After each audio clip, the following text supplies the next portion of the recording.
Is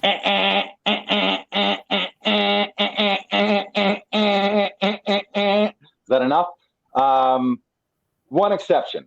If your family member or your friend works in TV and film, either as an actor or as a casting professional, great, perfect. Kudos to you. That's amazing. If you're working with family and friends instead of professionals to save money, you're not saving money. You're losing money because your auditions are not going to be at your best level. Why? They can't possibly be. How could they be? In any other industry, it would be crazy. If I was an architect and I got somebody gave me an opportunity to, like, here's the bid. We're going to take the drafts and the drawings from 10 architects, and the one with the best building is going to get it. I don't ask my fucking uncle to be like, hey, what do you think of this draft? What does this look like? And he has no drafting or no architectural design experience. That would be insane. So why are you out there trying to save a tiny bit of money when the return on investment is so huge that you're thinking you're saving $50, but really chances are you're losing 10,000. So again, this is gonna, some people, if you're feeling, and I want to say this to people, if you're feeling a little like, I don't know how I feel about this, I would say take a look at some of your money beliefs, some of the stories you say about money. Take a look at your belief of scarcity versus an abundance mentality.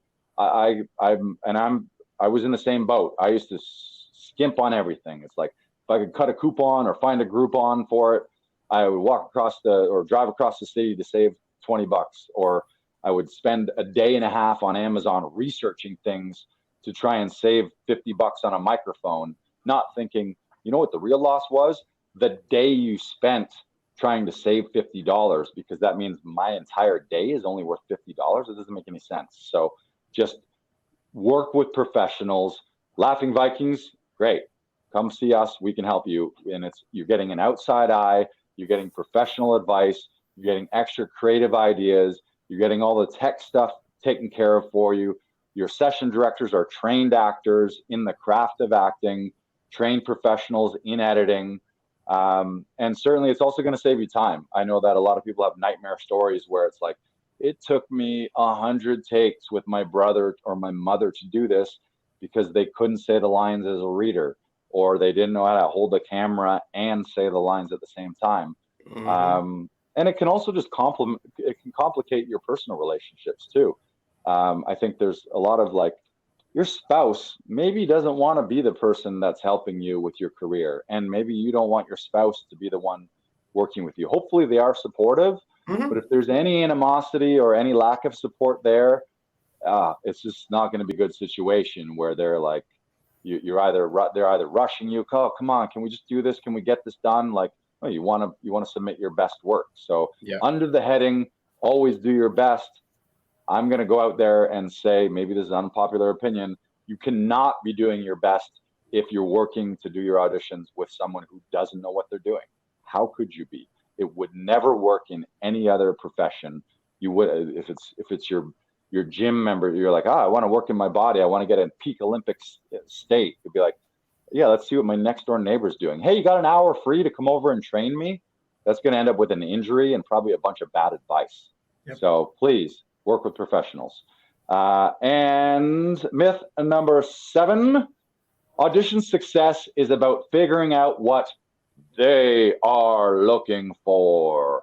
There is no they. So just dispel that. There's no like mythical body of producers and directors looking down, deciding what they want. Most of the times they'll admit they don't really know what they want. Often casting and producers will say like, you know what, until you came and walked in the door, we had a totally different idea for this character, or we weren't sure.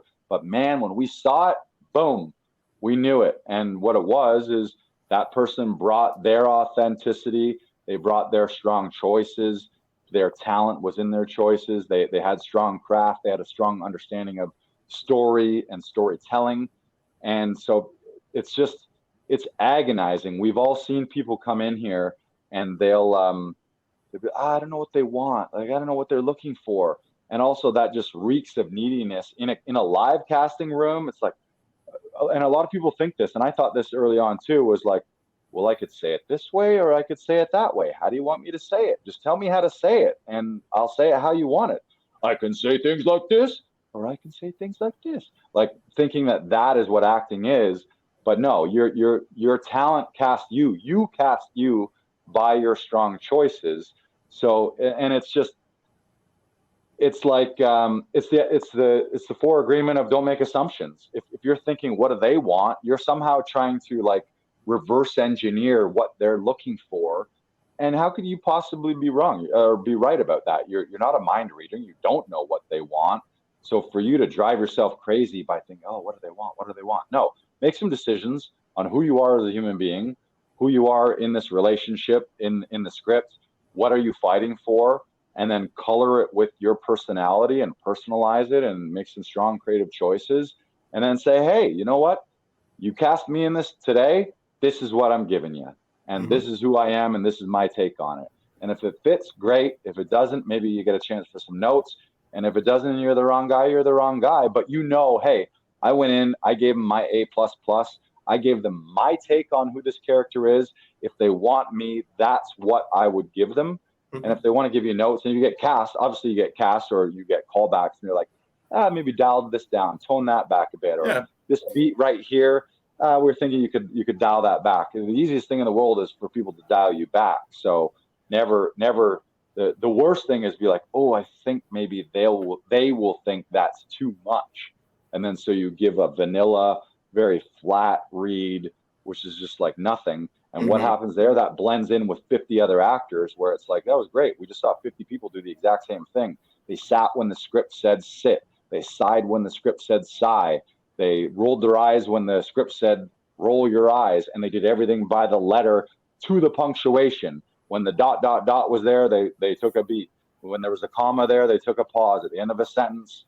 Like, and it's just it's a recipe to just blend in instead of deciding who are you, what do you want, what are you fighting for, and then you go get it, and then you leave it on the table and be like, you know what, take it or leave it. No offense, if you don't cast me, I'm on to the next one. You know, never figure out what they're looking for. Can you address that? Well, it's also like stage directions as well, right? Where in the script it says sit down, but I don't want to sit down at that moment. Or it says cry in this moment, or it says yell in this moment. And it's like, you don't have to do those things. You don't have to do what anyone is telling you to do, because the scene comes alive from how you do it. Right. And that's what it comes down to, is how would you want to do this in a real life scenario? Right. Because how you would react is what makes you unique. Right. And that's what it comes down to. The more unique you make your tape or your audition, the more they're going to remember you. And that's it. Right.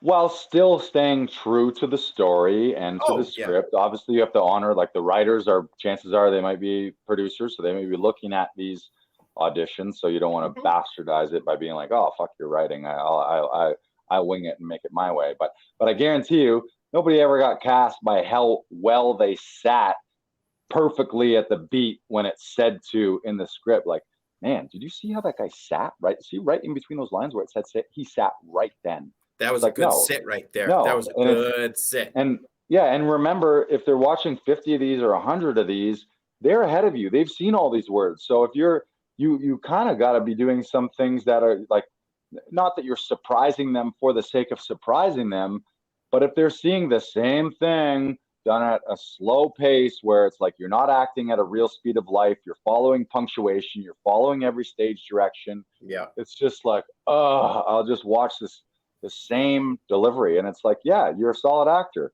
You could read words and you could sit when we tell you to sit. Great. But that's not really what being a solid actor is. It's more than that. So yeah, it's not about what they are looking for.